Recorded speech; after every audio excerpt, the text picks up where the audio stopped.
Okay, great. All right, good to see you all out on our first session.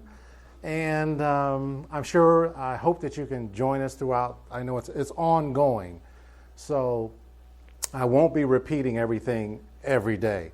Let me tell you a little bit about myself.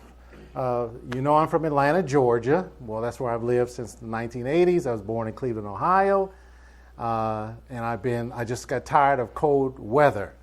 I lived in Ohio, I lived in Michigan, I lived in New York, and that was just enough snow. I said, I'm coming south, and I won't go anyplace else. I have been in this line of work since GC 2010 in Atlanta. Did anybody come to GC 2010 in Atlanta? That was a good session, too. Did you go to GC San Antonio? Anybody go to San Antonio? Oh, that was great. That was really a great place to be. And this is a full-time ministry for me. I served the last 9 years as the general superintendent of the Atlanta Berean Church. And if any of you ever been there, it's a large church. About 2,000 people come out every Sabbath. So our Sabbath school department had to service about 500 people, children and adults, every Sabbath. And we take what we did very serious. Like it just wasn't on automatic pilot. It was, how can we make what we're doing meaningful? So that's a little bit about my background. I'm going to cover this week. We're going to talk about, let me say it this way. Generally, I don't feel my job is to tell you how wonderful Sabbath school is. That's not what I'm going to do. In most churches, Sabbath school is declining, and in some churches, it's almost dead. It's on life support. So my mission is to give us some strategies to reverse that trend. How are we going to get people to come out? People don't come out anymore. At 9:15 in most churches, it is strictly senior citizen hour. You won't find anybody there under 50 in most churches. I hope some of you are an exception. But if Sabbath school is going to survive, we're going to have to make sure that what we are offering people is worth their time. Now, I'm from the generation where you had to go to Sabbath school. There were no other options in life, right? You just had to go. But now my daughter, who's in her 30s, in that generation, they have other options, right? So they just won't come because it's Sabbath school. They have to find some meaning. So we're going to discuss that. We're going to talk about the program we offer every Sabbath, and we're going to talk about how to facilitate in a way that is opposite of lecturing. All right, I'm going to really hammer that home. Now, I teach Sabbath school frequently in a lot of different churches. I'm in a different church almost every weekend teaching Sabbath school. Recently, for almost the last year, I teach Sabbath school in place of the 11 o'clock sermon. So instead of the sermon, the pastor getting up, I will get up and do the lesson study. And it's interactive. The whole church is involved, and they absolutely love it. And we're going to talk about how to do that in a way that a stranger walking in off the street can participate in Sabbath school. I don't believe Sabbath school should be a SDA-only event. We're the only ones know what's going on. We're only know what's talking about. So we're going to talk about some strategies. So you're going to need to take notes. You must have something to write on. Shelley will give out handouts as people come in. But you will need something to write on. I have not been a note taker, so you haven't been a note taker. No, but I can start. That's all right. Oh, yeah, you can start now, or just keep it all in your head. That's okay. We just got in this afternoon. We're going to spend a lot of time on the teaching techniques that I wrote about in this book. It will be at the ABC store. I haven't even got them over there yet, but you can get a copy there, and I'll give some away as gifts. Now, how many are superintendents? Will be for the first time? Are you excited? Scared, yeah. When I took over superintendent at Berean, I had no idea how hard it would be. No one told me. All I ever heard from anybody was what was wrong. They didn't like this. They didn't like this teacher. The air conditioning was too cold in the church. It was just all kind of things. So you have to survive all that. All right. Okay, so you all have something to write on. And so about half this room is superintendents. Are you guys teachers? Yeah. I have been a superintendent. You have been a superintendent. Are you still teaching now, though? Are you a teacher? From time to time, not consistently. Okay, teacher? Teacher. Teacher? What role do you play? I come from the Myrtle Beach Seventh-day Adventist Church.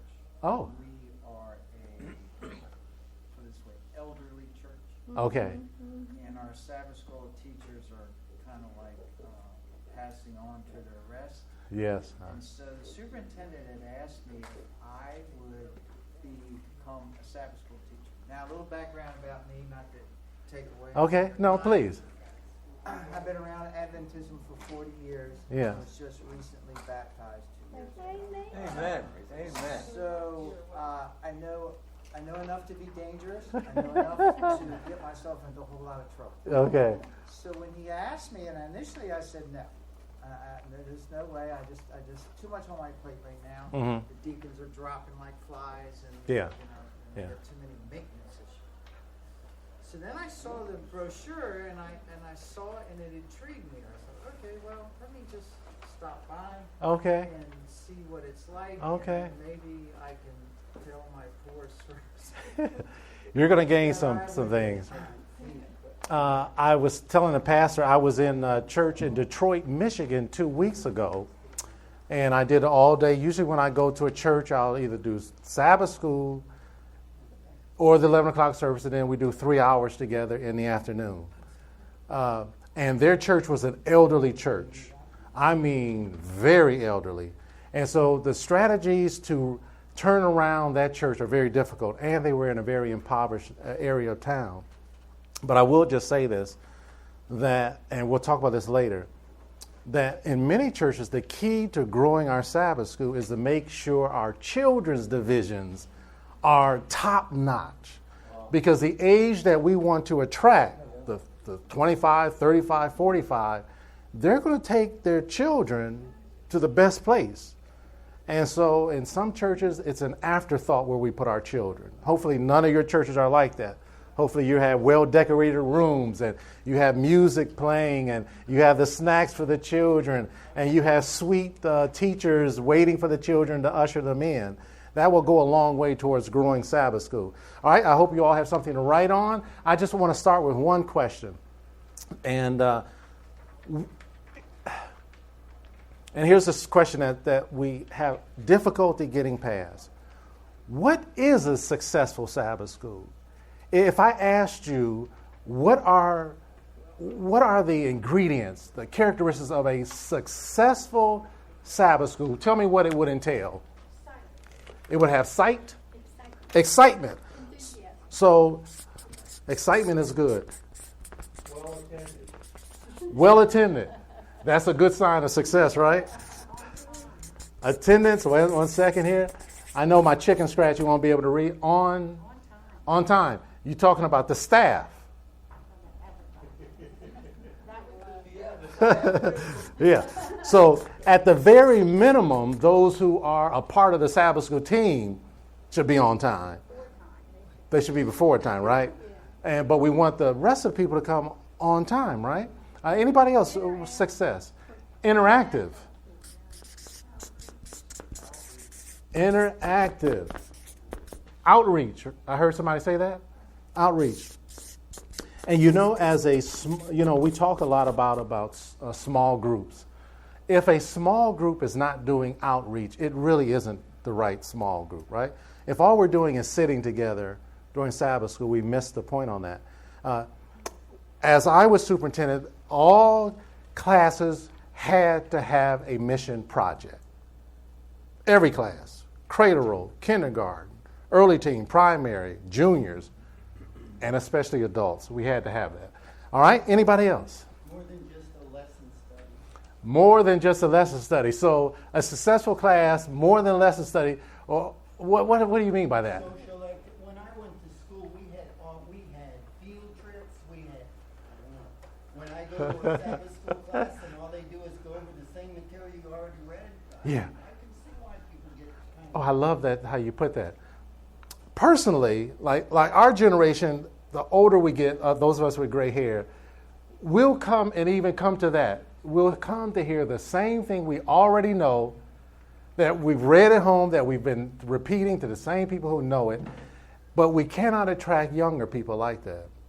If it doesn't have some meaning to it, if we're not having an aha moment like, oh, I never looked at it that way, chances are it's just going to be boring. So I don't know how to summarize what you said, but... That's huge. It could be socials. It could be in-house gatherings. It could be Sabbath school away from that class. yes, absolutely. A ton of things, but Absolutely. I love that. Anybody else, when you say successful Sabbath school, what would it be? I have a personal preference for sort of a round seating arrangement because Okay. a round seating arrangement helps with the interactive, Yes. and when it's theater style, it's saying this is where the focus is. This is the sphere of knowledge right there in front of us. Okay. And I know a lot of our churches just don't Yeah. have the room, and we have it in the main service set. But seeing the backs of people's heads, Yeah, and I it's never a can hear good what thing. they said in the back, and what people in the back can hear what you said in the front. Yes. And you raise an interesting point, and I even write about this in the book, that ideally we should have our chairs arranged so it fosters dialogue back and forth. And there are people, like especially new people, they want to become invisible, and so they like this kind Yeah. of seating. And well, yeah, and some of us like that too. I always say, I never remember that I'm going to like tape money under the first row of all my presentations. Because generally, even us, we don't want to get on the front row. We're thinking, I might need to escape. I don't know how bad this is going to be. And so I'm not sitting in the front row. But we definitely need to do that. In a lot of churches I go to, we use our church pews. And that's a challenge to have that kind of exchange, because there's nothing worse than going to a Sabbath school class and you can't hear what the guy on the end said. You're sitting there, you don't know what they're saying, and it's just terrible. And There's 3 classes in the sanctuary. that you can't hear. When I took over as superintendent at my church, at Berean, it's a large church, I told you, there were 12 classes in the sanctuary. Oh my. So it was just like a zoo. When you came in, you couldn't hear anything. All you heard was a buzz, and we had to ask this question. Here's a question I asked all my Sabbath school leaders to consider. There's 2 questions. One is, why are we doing this, whatever we're talking about, and who does it benefit? Those are the 2 questions we have to always ask as we examine, because we get on automatic pilot. We've been doing it this way for 10 years, 20 years, 30 years, 40 years. We don't even know why we do some things we do. But it was just pandemonium. So we decided, after surveying our church, talking as a team, to change that format.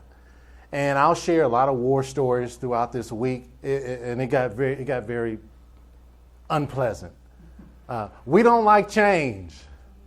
We just like change for other people, right? Oh, you should change, until they tell you to change, and then all of a sudden it's not so pleasant. All right, anything else? When you say a successful Sabbath school, what does that consist of? We have some good things. Yes, sir. Sabbath school is all about Bible study. Bible study. Oh, I love that. So it leads That's the way I have always felt it. It's a time to be filled with the Word of God. And I think as we probe the Word of God, it shouldn't be just a review of what we studied for the past week, Yes. but there should be discussion that will lead us into something to apply to our lives. Oh, I love that. And so I think we need to ask appropriate questions to draw people out and come to those conclusions based in the Word. I love that. You're right on target, yes. Yeah, just to go further, when he says, I always tell him, if I don't talk about Jesus, I don't need to be here. Okay. I mean, that's Yes. where it's Yes. at. Everything should go in that direction. Yeah, it should always be about Jesus. Yes. And in some Sabbath school classes, the direction is towards the teacher. They want to tell their life story, what their week was like, or what they're struggling with. Or they want to get into politics, or they want to get into Yeah, this or that. yeah. It's Those. just about And we're going to talk about some of that. We're going to talk about some of the don'ts for sure. Yes. I've been wanting to, in our Sabbath school, to make it informative. There's lots of ministries in the church. There's the prison ministry. Yeah. and one of the things that really got me kind of concerned was there was a young lady who went to a non-Adventist mission service for a year, and she was going to be working with these missionaries in all different countries. And I'm saying, after a year of living with Sunday-keeping Christians, is she going to be a Seventh-day Adventist, or what's she going to be? I'm saying the Sabbath school it's the only time in the day when we could have other ministries and kind of educate people as to what is available for Adventists. Yes. Young people and older people and all kinds of ministries. I mean, the time between Sabbath school and church is not very much time for any ministry to present their thing. That's true. And I was hoping that we could have a kind of variety of things. And probably one of the best ways to do that is to have them involved in a project, the different auxiliaries of the church. The Sabbath school could be the driving force for mission activity in the church. The Sabbath school. And I'll tell you some of the things we did. We did a super Sabbath school day. We'll explain that throughout the week, where we had to tie in with other people in the church to have a successful day. So here's some of the things you told me. That as you envision a successful Sabbath school, would be excitement, there would be good attendance, people would be on time, both staff and students. Sometimes I hesitate to say students, members of the class. It would be interactive. There would be outreach. It would be more than just reviewing what we know. It would have some social aspect to it. And Bible study. Now, I told you I go to a lot of churches. I'm in a different church every week. Yes, sir. I know I came in late. That's okay. I'm not repeating, but I come from a Southern Baptist tradition. This is Sunday school is the center of the Southern Baptist tradition. Oh, okay. You do not attend a class. You are part of a class. A visitor who comes in, they don't say, "Oh, here's the classes." You are assigned to class. When you come into the class, you are. You're not asked to introduce yourself. That's gauche. Okay. Some member gets to know you, and you're introduced to the class by that member, and they want you to become part of that class. I love it. And the class generally sits in a circle. Sitting classroom style is verboten. But to do what you say takes a commitment. Right. That doesn't happen just because I say it's a good idea. No, the class members all. Yes. They buy into it because they know that's how the church grows. You're exactly They're right. Far more than evangelistic efforts. The Sunday school is the growth engine for many, and I'm talking about big churches. Well, we used to say, we still say it.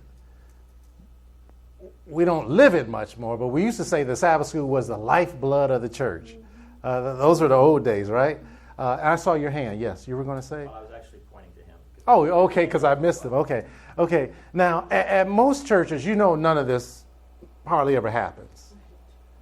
I was going to ask the question, is this how Alice got to Wonderland? Yeah. This is the idea Sabbath school. I'm going to tell you that the most shocking part, and we're going to spend some time talking on it, that as I visit these churches, I go to so many Sabbath schools where the Bible is never opened. Never once. We talk about the Bible. We try to quote the Bible.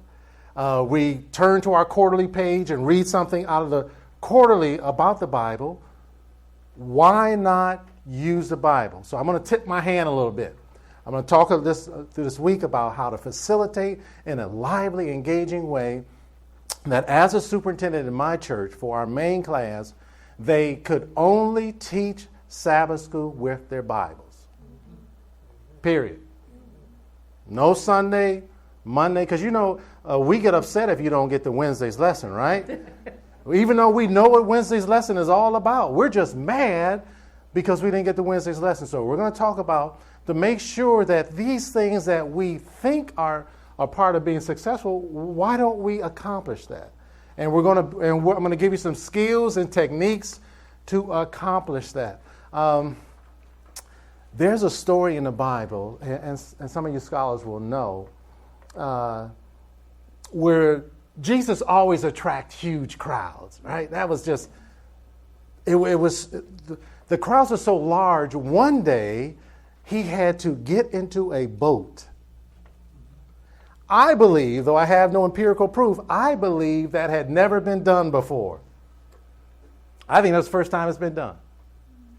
And I can just imagine there was somebody saying, you shouldn't be doing it this way. That's not dignified. You should be in a temple when you do things. You can't get into a fisher's boat. But there was another time when there was a huge crowd, and the disciples, I want to give them credit for this. They were being proactive.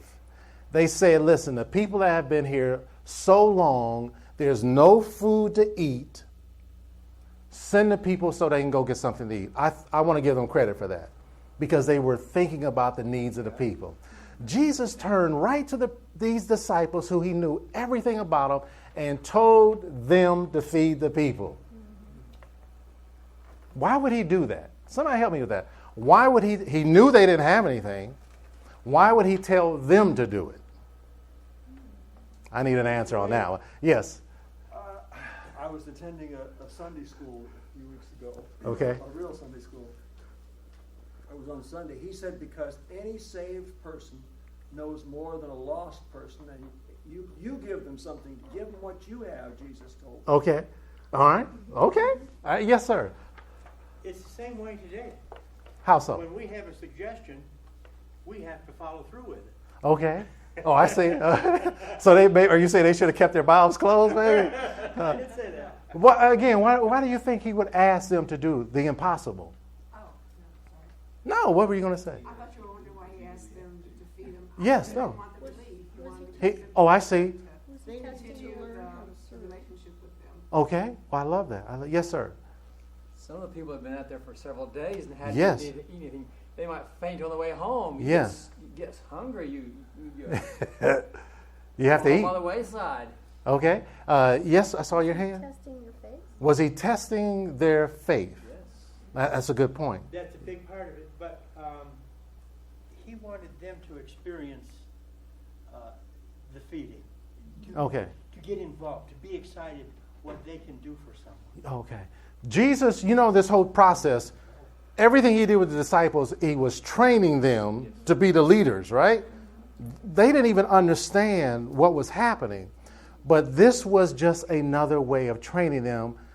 And Jesus has a habit of asking us to do the impossible.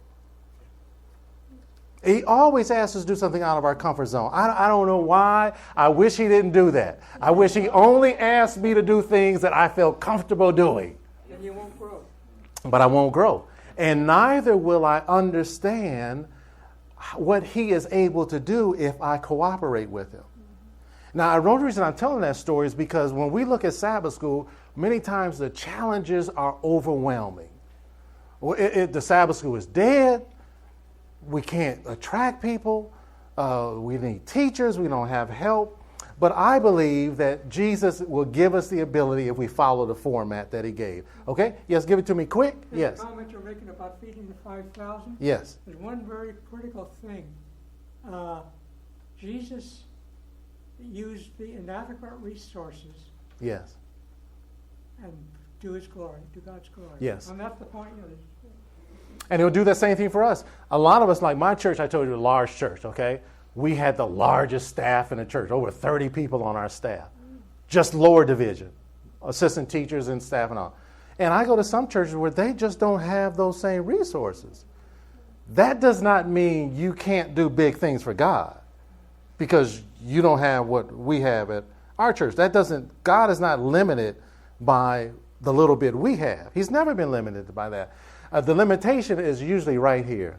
Amen. I say we can't till I'm convinced we can't. And when I'm convinced we can't, we won't because we're not going to even try. So let's talk about how to do some of this. Okay, now I told you have something to write with. I hope for those that came in a little bit later, you found something to write with. We have a few questions we are going to answer for our first session today. For those of you who came in late, I will not repeat today's session tomorrow. We will build on everything throughout the week. So if you can't be here, find a buddy to say, listen, I need some of your notes. Because you're going to miss some good stuff. If you miss a day, you're just going to, I'm telling you, you're going to miss some good stuff. So don't miss a day. Okay, all right. All right, so here's the first question. What are we trying to accomplish through Sabbath school? Just write down, don't overthink it, and I'm going to ask some of you to share your answer. Whatever your role is, maybe you're a children's leader or superintendent or teacher, just tell me what your answer is. What are we actually trying to accomplish? I'll give you a second to do that.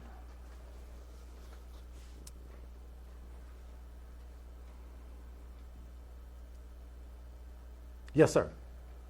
My accomplishment right now would be to get the parents, to get the children to Sabbath school. Okay. All right. That would be an accomplishment. That would be great. All right, but what I want to. That's not your question. No, but you're going in the right direction. Overall, I want to know. Write it down because I'm going to ask you to give it to me in just a second.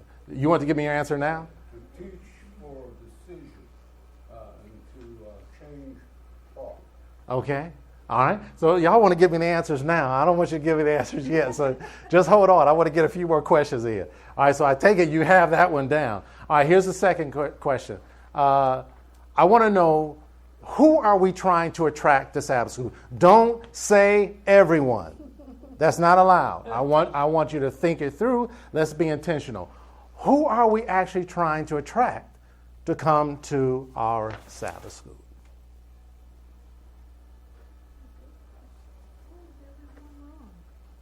Huh? Why is everyone the wrong answer? She asked, why is saying everyone is the wrong answer? The reason I don't want that, because I want us to think about it. Like if you go to like a major sporting event in a city, everything they do is intentional at these big events. Like from the time you get on the grounds, someone thought through, this is what we're going to do to attract whoever they're trying to attract. If it's a rock concert or a football game or whatever it is, they think through who we're trying to attract. And I just want us to do that. We do, of course, want everyone. We wouldn't turn anyone away. Yes? I think you're trying to say, if you try to hit everything, you'll hit nothing. I like the way you put that. And let me just add to that. I should have told you this earlier. I apologize. I did not tell you this earlier. I will definitely offend somebody throughout the week. I should have made that clear earlier. Okay, so forgive me that you didn't get a heads up. So I'm just save that for later. I'm not going to do that now. But I will say this, that if we keep doing the same thing, we're going to get what result? Same result. And we can beg people till we're blue in the face, and nothing's going to change. We're going to have the same people next Sabbath and the next Sabbath. All right, so you answered that question. I'm going to be curious to get your answers in just a second. Here's the next one. How should we attract them? Whatever you put down for number 2, I want to know, give me some ideas. What do you think we should do to attract your number 2 answer?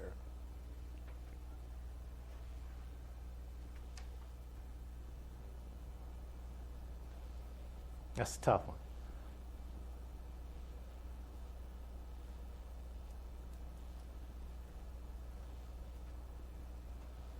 All right, I see there's still a few people writing. All right, so our first question was, what are we trying to accomplish? The second question was, who are we trying to attract? And the question we're on right now, how should we attract them? Give it your best shot. All right, and I'll give you another second, and we'll come back if you run out of time for that. All right, here's the next. This is the easiest question you're going to have all week. What are you doing extremely well at your church? Find something. Tell me. Write down something, even if it's just we start on time. Just give me something that we're doing extremely well at my church in Sabbath school. That's going to be too easy. You're going to run out of room on your paper. So let me get you to a harder one. All right, let's get to a harder question. What area needs the most improvement? If you could just have your way at your Sabbath school, what area needs the most improvement?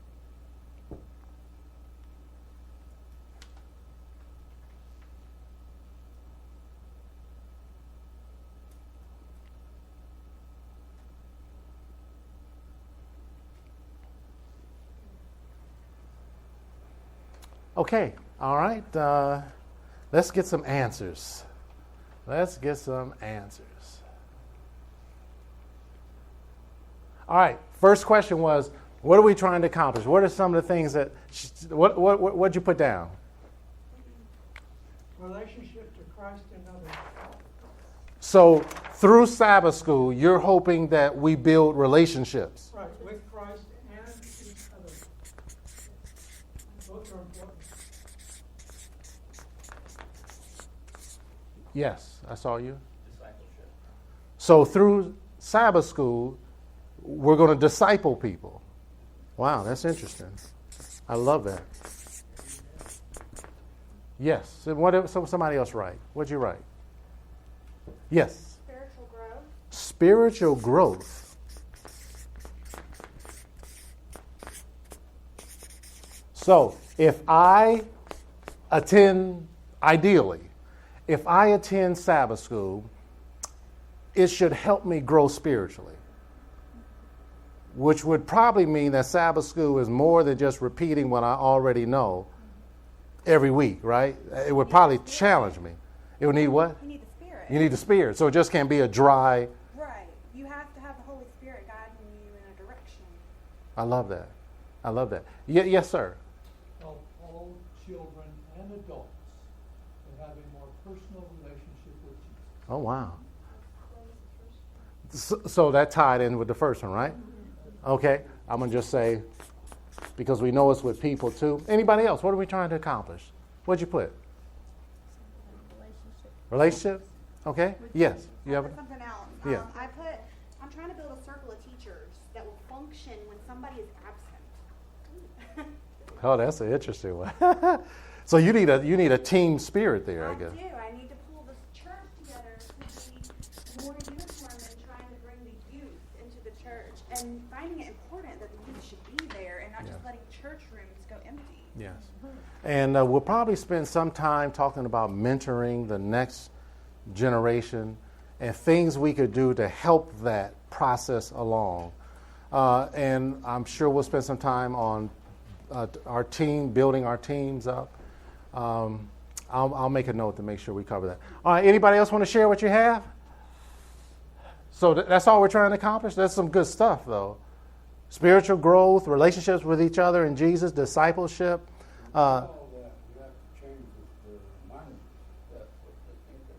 Change the mindset of the teachers.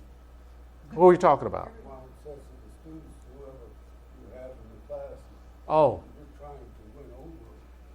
You got to change the mind to think like you want to think, or else you haven't accomplished anything. Okay.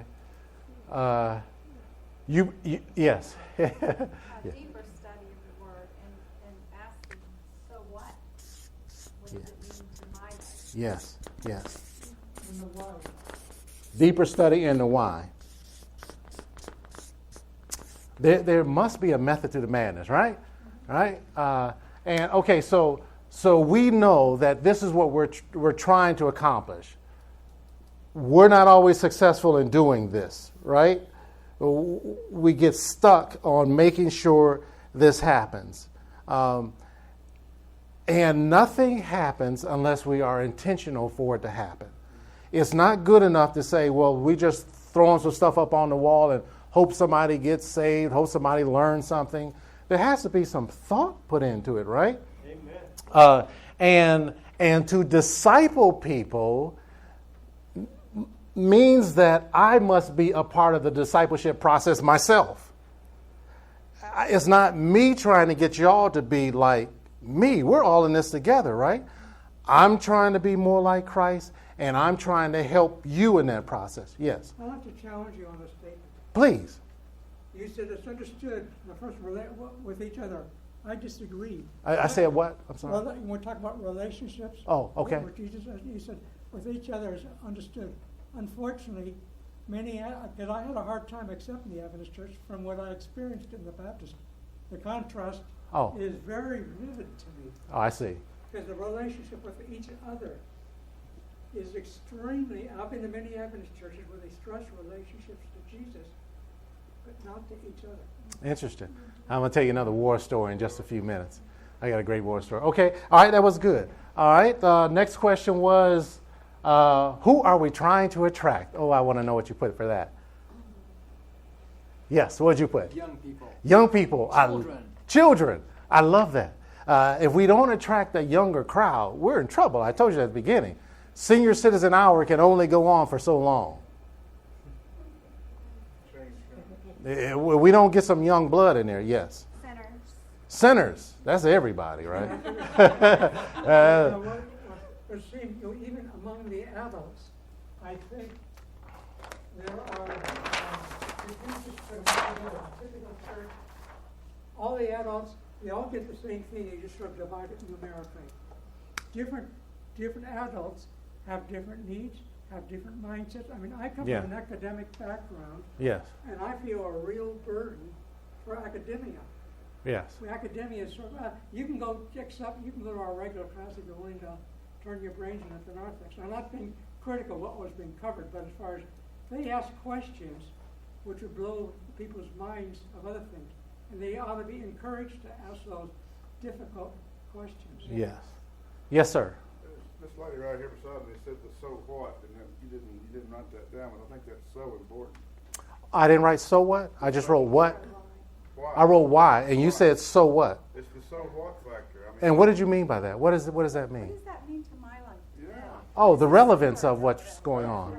Absolutely. Anything that you're talking about in the yes. Sabbath school class, you need to step back and say, so what? Yes. About halfway through the class and say, so what? And that is the job of who to figure out the so what? Yeah. I'm going to say it's the job of the teacher. Well, he needs to have a yes. path before he asks that, but it still needs to be asked. Well, we're going to talk about takeaways, like when we talk about how we're going to facilitate. They don't want us to be called teachers anymore. We should be called facilitators, right? Okay, so I'm old school. I'm going to say teachers anyway, but I understand the concept. But I should have a takeaway, like what is the purpose of the class? Are we just here to talk about what we already know, that people already know it? I should be taking my class on a journey. That's what Jesus did, right? It was always a reason why he was telling a story. It wasn't just the talk or the filibuster time, right? Yes, sir. I would like to see more of our missing members in our class. Yes. Mm-hmm. Yes. Missing members. They're not. It's something that's not connecting there. They would be there. Yeah, and I think that could be taken care of by myself, because the Holy Spirit prompts you to go visit that missing member, yes. call that missing member. Yeah. And what do you say to the Holy Spirit?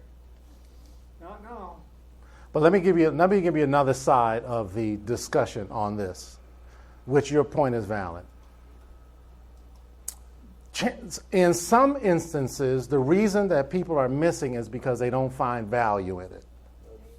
So, even though you are kind to me and call me up and say, Curtis, we miss you, if I don't find value, I'm not going to come and sit for an hour and a half just because I like you.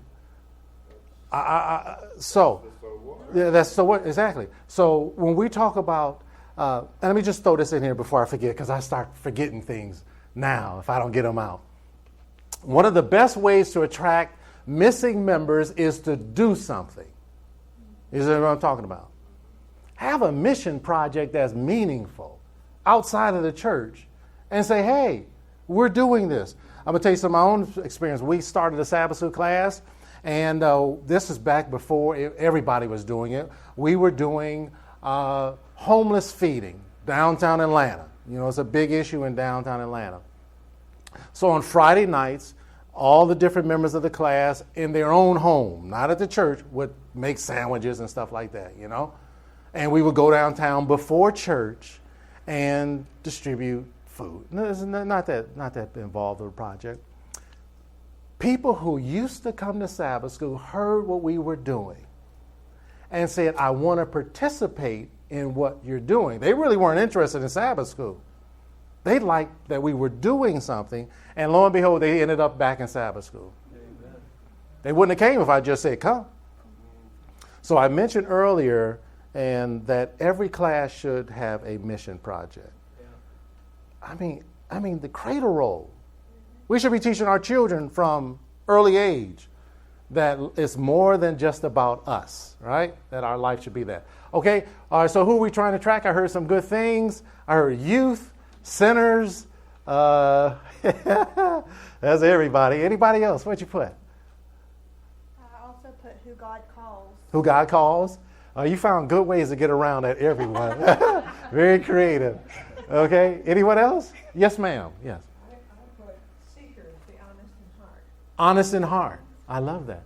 Sabbath school should be like a magnet for them. Yes. Yes, sir. I think to me, the first thing that I came up with is what the gentleman here said is the youth.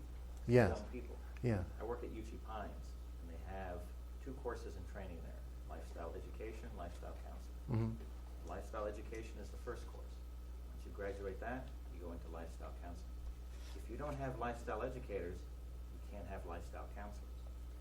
And so the youth really have to be brought in. Yes. And discipled so that they can continue the yes. process along. Oh, I love that. And we're gonna have to be intentional about mentoring. I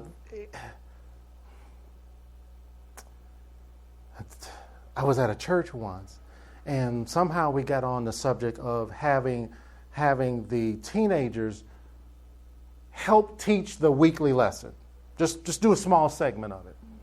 And this particular person, though they did not speak for the entire church, I'm just telling you the sentiment that this person expressed, was that we cannot do that because the youth aren't serious about religion. Baloney. I'm just telling you what was expressed. And they were very adamant about that they weren't spiritual enough. And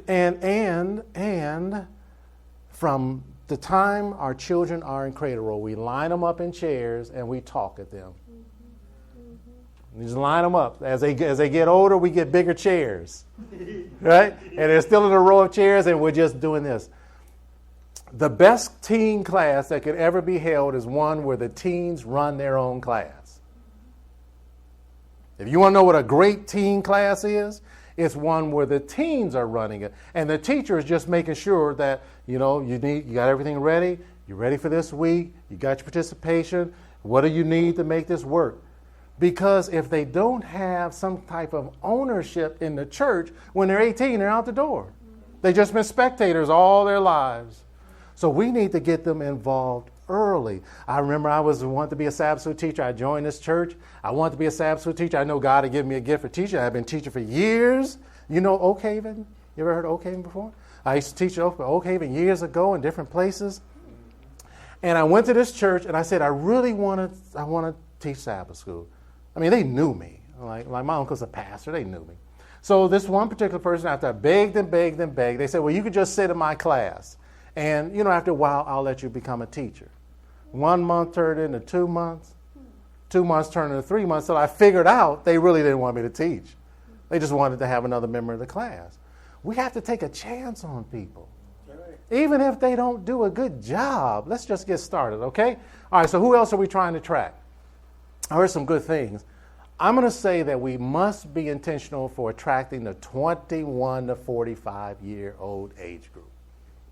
If we don't get those, we're in trouble. And if I don't have good children's classes, I'm not going to attract them. I don't care how good the program is. I don't care how good the teachers are for the adults. If my children's classes are not top-notch, a lot of those people just aren't going to come. They're not going to bring Timmy and Sally out for that.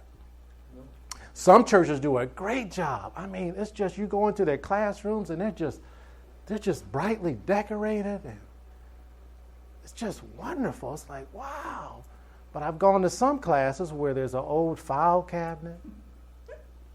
We put tables in there. We call it a multi-purpose room. We gotta have someplace to store that stuff. I know it. Just not on the adult portion. We put it with the kids. They don't really care. We won't put it in the sanctuary, though, I bet. So we need to attract some younger people. We do want everyone to come. And I'm going to share a story here. After I want to hear it. How should we attract them? What'd you put? Yes. Just to piggyback on your previous comment, to reward their time. Oh. Having outstanding programs and Yes. rewarding their I participation, love that. making it of value. Yes. And one of the questions we're going to ask is coming up later. Is it worth my time to come to Sabbath school? You can't shame this generation into coming. That might have worked on our generation, but you could get up every Sabbath and tell people, listen, y'all should be here on time. They know they're late. That's not going to change unless they feel there's value for them. Yes? Are you sensitive to their hurts and questions? All right. Good point. That's a good way to attract people. Be sensitive. Anybody else? What did you put? Anybody want to share? Yes. Personal attitude about the class yourself. What does that mean? Meaning if you don't have a strong want to be there yourself. Oh, yes. You know, the youth are not going to want to be there too. Yes. You need to have that spark, something that says, hey, Yeah. this is fun and energetic and Yeah, bring some life to it. Because if you're not excited about your class, Exactly. chances are nobody else is going to be excited about the class. I'm going to tell you this is what happened to me. Let's see, what state? I got to make sure I don't tell on anybody. My wife and I went out of town to visit some family. We did not go to do Sabbath school training. But even though I was superintendent of one of the largest churches in our entire denomination, I want to go to churches to see what they're doing so I could maybe learn something to take back to my team. I can say, Sister Ellaby, I saw this in the lower division, or I saw this as they did the program. So I said, I want to go to church, to the church in the town. We gotta be careful. I go to the church in the town to SDA. That's all you give you. So I got there early because Sabbath school people are always early. I thought most of the church would say amen. Okay. I got there early, but I was too early. And listen, one of the big things that all visitors are concerned about is being embarrassed. You got to keep that in mind. When we're dealing with visitors, they don't want to be embarrassed. So if you have them stand up and give their name, if you feel it, I've gone to some churches where they bring the mic to you. Everyone know your name, where you're from, what's your social security number, what's your W-2. Yeah, it's just too much information. Yeah, are you single? Yeah, especially to men. Are you single? And like, I'll stand up. My wife's she don't want that. She don't want to. She just acknowledge her and keep it moving.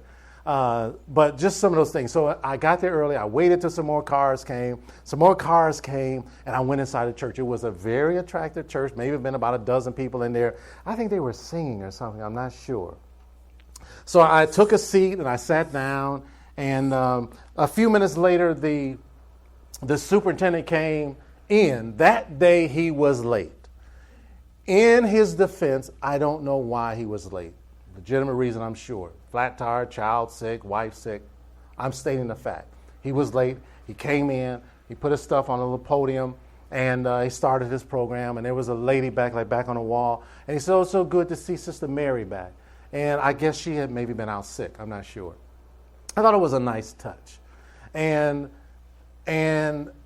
he never welcomed a visitor. So I'm thinking maybe because he came late, he was just out of his normal pattern. So that's fine. He didn't welcome a visitor. So it was time for lesson study, and everyone got up and went to their class at this particular church. That's how they did it. But when everyone got up, I was left sitting there by myself. I think I'm the only visitor there that day. So everyone got up, they went to their class, and I'm sitting there thinking, what is going on here?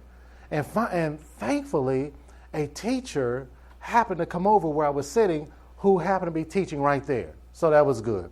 And another lady sat down, so it was like you or me, and she was the lady sitting next to me, and he was a teacher. So he shook my hand, said, "Oh, glad to see you." From that point on, he never once looked me in the eye again. Now, just 2 of us were in the class to start. So when he said, "Can I get somebody to read Monday's lesson?" he kept looking at her. Yeah, I'm sitting there like, what is going on?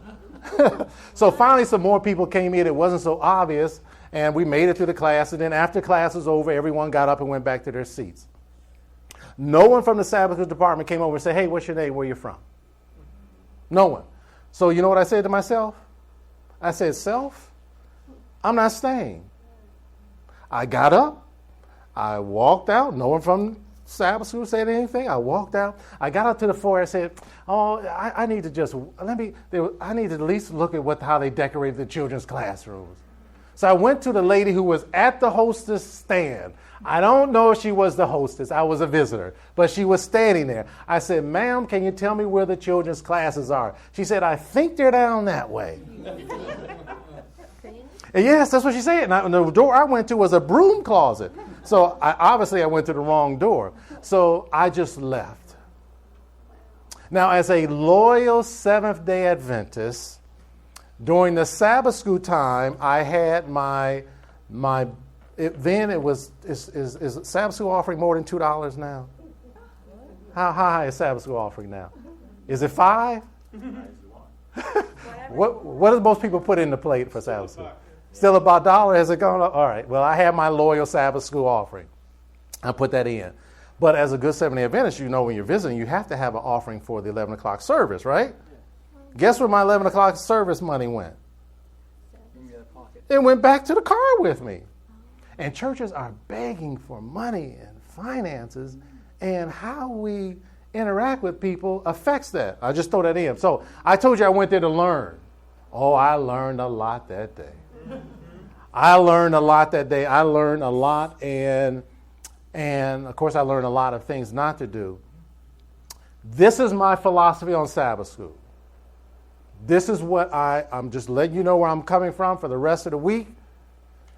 Everything we do in Sabbath school should be done from the eyes of a visitor.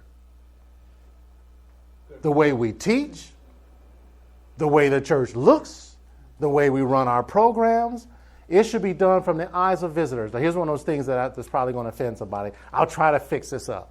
I'm going to try to fix it up after I say it. Okay, allow me to say it. As a Sabbath school leader, that's too harsh. I have to find a nicer way to say it. As a Sabbath school leader, I'm not really concerned what y'all think about Sabbath school. Because y'all are going to come no matter how bad it is. You're going to be sitting there every Sabbath. I don't have to even think about what you're worth. I'm trying to figure out what would make a visitor want to come to Sabbath school. How can I get my granddaughter, your grandson, your daughter, your son, what would make it valuable for them? Not so much what do we like. Amen. All right, so everything, because I want to know what they see. I want to know what they hear. I told you when you used to come into my church, it was bedlam. The only person that benefited was the teacher, because he was the only one who could hear. No one else could hear what was going on. It was sad, right? Because I'm trying to figure out what's happening up here in their brain, right? So now at my church, we do 2 welcomes. I don't want it to happen to me, happen to someone else. We do a welcome when Sabbath school starts. Then after the lesson study and our superintendent comes back up to close out, they do one more welcome. Some churches say, well, we don't get visitors. You know what my word is for that? Pray for visitors. Don't bemoan the fact. He said, listen, you don't have because you don't ask. And, I can't say that. That's too harsh. I love you. That's too harsh. Okay, so here's my number one secret for attracting people. And you're going to just think I'm very profound. So I want to just try to be humble when I say this. I don't want you to think that I'm a genius because I came up with this. I'm going to try to be humble about it.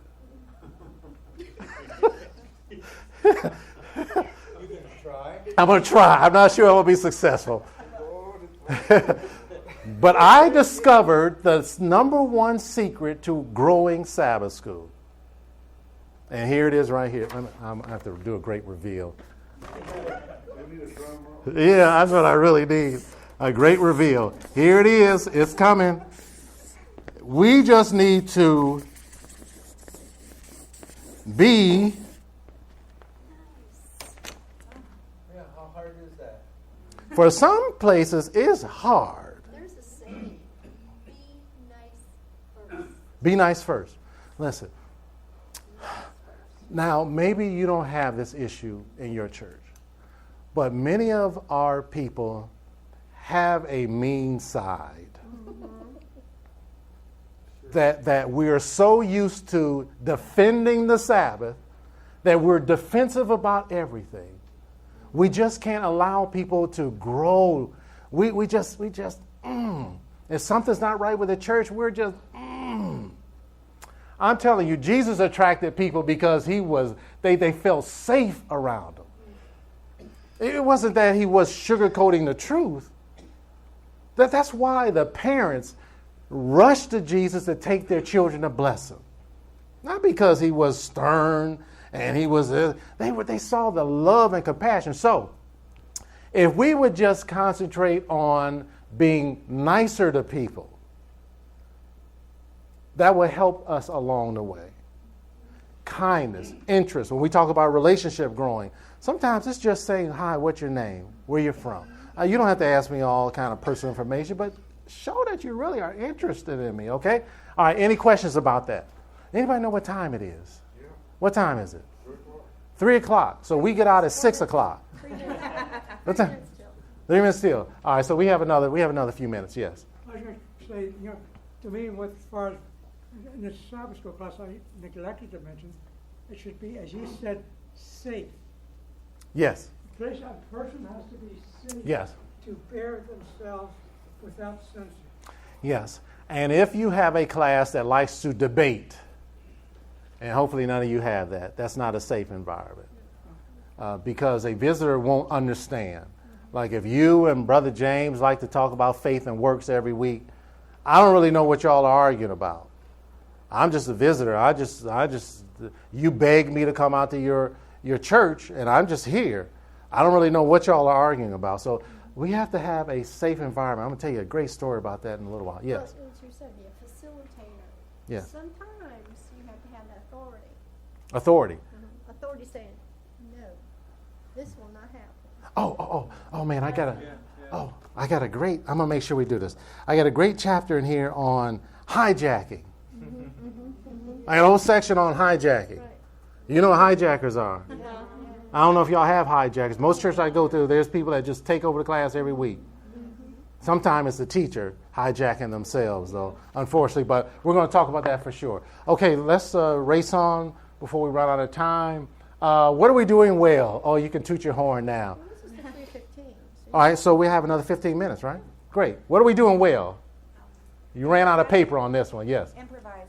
So you guys improvise on the fly, right? Yeah, like whatever I'm thinking that I can pull in to use to help the kids learn. Yes. That's what I use. I love that. We need more people like you. Yes, sir, first you. The churches that I've been in have been very warm and welcoming. Yes. So yes. That's one of the strengths that I've seen in the churches I've been Yes. And I've gone to churches where I don't remember anything. I don't remember the pastor's name. I don't remember what he preached about. All I remember is that was a nice church. They were so nice. Yes. And then I saw, yes. We offer actually 3 options for Sabbath school. Okay. And the adults.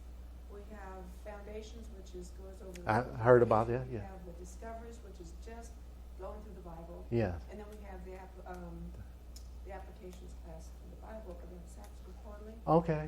And the kids, we have, we just started this last year, a kids' place. The beginners have their own, the little prayer world. Mm-hmm. And then from there on, they go into, we put a facade of the house, and Oh, they wow. can, plan that until Sabbath school starts, and then they move through like a vacation Bible school. They have an opening exercise, and move into another room for crafts, another room. This is every Sabbath. Every Sabbath. What church is this? Monroe. I'm going to Monroe Church. The kids love it. Oh, my. I love that. Did I miss whose hand? Yes. What are we doing well? Well, I teach the juniors, and I think the juniors in primary, the younger ones are just the most fun to be teaching. But interaction with the kids, they get off the lesson study most of the time. Yeah. And with me, it's just fine. And with like the lady in front of us, improvise. Whatever they're talking about, I never want to say, no. I want to say, yes, you're right. Yes. But you can still know how to turn that back to the Sabbath. Yes. And as facilitators, even in children's classes, our job is to guide the lesson discussion to a safe conclusion, though. Yeah. I'm not just wandering. No. I'm taking them someplace. Was your hand up? Yeah. Okay, what are we doing well? One thing positive, it's a small, in some ways dysfunctional congregation, it's a dying congregation, but one thing which is strong, they have strong, personal standards, but regardless of who walks in, they're embraced. Oh, I love that. I mean, they don't judge and say, you're naughty. No. Did I see miss your hand? Someone's hand over there? What are we doing well? That's it. We ran out of stuff? Yes. Our church is a little bit different. Okay. Well, what they do in that is everybody brings something to eat. Oh, I like that. Everybody who is invited to stay for dinner afterwards. I love that. People love food. I love food. If I had an unlimited budget, I would serve breakfast every Sabbath morning. Every Sabbath morning. A friend of mine, their church, they have, I don't know quite how they do it logistically, but they have, I forget the term they call it, where they sit around and eat and have Sabbath school. But they have a facility that could do that. Yes? You mentioned Feed the Homeless. Yes. Once a month, our Sabbath school applications with the older members Feed the Homeless. Okay. Once a month. And then they pull in other people in their neighborhoods, other friends that aren't Adventists to go with Yes. them. It's the best way to attract people. Do something. Yes, sir. Almost all my teachers seem to balance out the involvement in the class. Okay. They don't favor this person or this person or this person. Yeah. They do an amazingly well job about balancing out this person to get to have this much input, this person to get. I mean, that's just really. That's a skill. That way for a while. That's a good skill to have. And I'll talk about it, but I write about different personalities that are in a lot of classes. And there's some personalities, when you know they raise their hand, it's going to be a long time before they stop talking. And it takes a skillful, to kind of balance that out and to draw out of the shyer people how to participate. And we'll cover some of that throughout this week. Anybody else? You don't have it? That's all the good stuff we can come out with. Okay. Yes, sir. What I do, I try to get everybody in that class talking. How you do that, though? You try to get them all involved somehow? Sometimes I just say, what do you think about this? Okay. Everybody's got an opinion. Oh, that's true. That's true. If you were to do that with my wife, she'd climb up and run out. Yeah. I generally, now, if you know your class, you know your class. You know what you can get away with in your class. But I generally, when I teach, I never call on people. I always ask for volunteers. And one of the things that we'll talk about when we start spending more time as facilitators, we do a lot of Bible reading when I teach Sabbath school. So I'll always ask for a volunteer to read. Because some people will never raise their hand to give an answer or a comment, but they'll say, well, I'll read. And they feel like they were part of the whole class. So, and then there's some people that are shy. I'll just kind of look at them, let you know I see you. But I'm not going to embarrass you. Because you could be talking to me, and I'm really thinking about, man, I am hungry. I wonder what time this thing is over with. And you think I'm zoned in on the class. I'm thinking about dinner time. Okay? And what needs the most improvement? This is the hard. Yes, sir. I wish that every church had a youth pastor, because in 30 years of teaching Pathfinders, I can count on 0 hands the number of times a pastor came down to interact with those kids. And even the pastor we have now will go to youth camp and work with them, but when he comes back, he don't even know basically the names of the kids. So I think that if the leader's not impressed to know the kids, what are the kids thinking about the church? I'm glad you said that, not me. So when y'all quote that, y'all quote the gentleman in the cap said that. What's your last Don't give your name. Just walk out. And I'm glad he raised an interesting point. Sabbath school is a struggle to grow Sabbath school. If your pastor is engaged and attends Sabbath school, you're ahead of the game. There are a lot of churches, unfortunately, where the pastors don't support Sabbath school. I mean, they say they do, but they don't attend Sabbath school. So if your pastor's there, that is a big plus. And like the gentleman was saying there, their interest in these different groups makes a huge difference for the morale of the team as well. Yes? I have a question. Apparently one time in the Adventist church, they had to encourage people to stay for the 11 o'clock service. Sabbath Really? school was bigger than the 11. Ellen White said they ought to stay for the 11 o'clock service. It was so big. Yes. And people just got through a Sabbath school and they go home, and you had to really teach present truth to them to get them to stay for the 11 o'clock service. Boy, wouldn't that be something? I have a theory about that. That if you read the writings of Ellen White on how we are to conduct church, it looks more like Sabbath school. I can show you quotes where she said the members should not expect a sermon every Sabbath. In most of my churches, it'd be a riot if the pastor doesn't preach. We're talking about Bible study. We don't do that now. Preach. So if it looked more like Sabbath school, I would. In some parts of the world, Sabbath school is greatly attended. In North America, we are having an issue. And my wife and I, we've been to England and London 3 times. They're having the same issues. I long for the day where that is a reality. Yes, sir. Actually, if you look at the church worldwide, some churches that don't have the worship service have Sabbath school. Absolutely. Here's my opinion. This is just my opinion. Sabbath school is the most important hour of the day. Yes.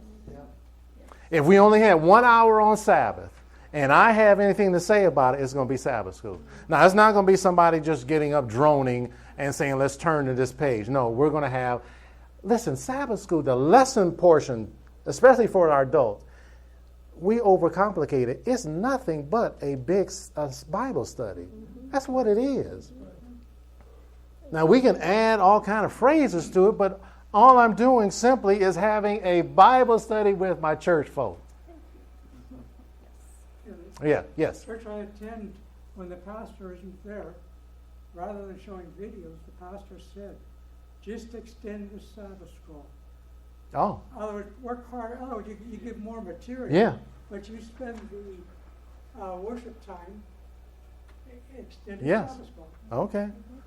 Anybody else? What needs the most improvement? Anybody else want to go on the record? Yes. I mean, the purpose of being here. I'd like to see more teachers being trained. Yes. Taking advantage of conference training Yes. sessions and things of that nature so that they can be better teachers and incorporate all the principles that we've been talking about.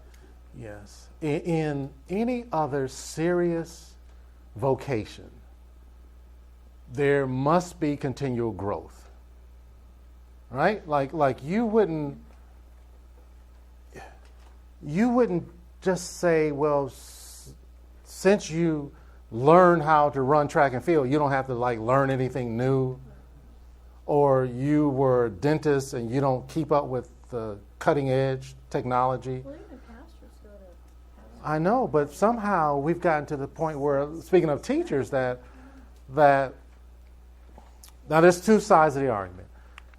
Some of us don't know any better. This is all we know. This is all we've seen is that somebody gets up and they lecture to people. So I get that. But I still should be drawn to grow. Unfortunately, I'll go to some churches. They'll invite me out. We'll come out. We'll have a good day. And when it's workshop time, half the teachers don't come. They say, I don't need training. I've been teaching for 30 years. I've been a pillar of the church for 30 years, and I've been holding it up. Hold it up. Now, I'm always recruiting. At my church, large church, 2,000 people, I told you, large church. I don't even know some of the people sitting on the other side of the church because I'm on this side of the church. But I'm always recruiting. And when I'm recruiting and somebody says, I used to teach Sabbath school, that's a red flag for me. Number one, I want to know, is this a nice person? That's the first thing I want to know. I can teach you how to facilitate Sabbath school and have a good class. But I want to know, are you a nice person first? And we have to be open to change. Now, tomorrow we're going to spend a lot of time talking about change. We're going to work through a program where we can do anything we want, and we're going to see how difficult it is to change what we're doing now. Because we all say, yes, I'm ready for change. And I say, okay, what kind of change do you want? The kind I want to do. The kind I want to do. So we're going to talk about that tomorrow. Pardon me? What was that? Semicircle? Oh, I always rearrange my chairs to do that, yes. And they'll be arranged, and Pastor Russell follows me, and I'm sure he'll be happy with however I leave the chairs. But tomorrow it'll be a little bit more intimate. Was that our last question? Okay. Oh, I'll just do this. We'll leave on this one. This is a great one. And if you're visually challenged, I'll read it for you. It's a whole new world out there with new playing field rules and players. Your choice is to either learn the new game or be the very best player in a game that is no longer being played. It's not good enough to say we've always done it this way. That's not good enough. That's not the game anymore. Times change. You know, listen, we used to sell before cell phones came. And when they first started coming, if somebody used the cell phone in church to look at their Bible, that was like, whoa, you shouldn't do that. Now everybody does it. We can tell children don't use your cell phone, or we can find a way to incorporate that in what we're trying to do, right? Times are changing, right? So we have to be open to change. And we're going to start tomorrow on change. Are there any questions for me before we close?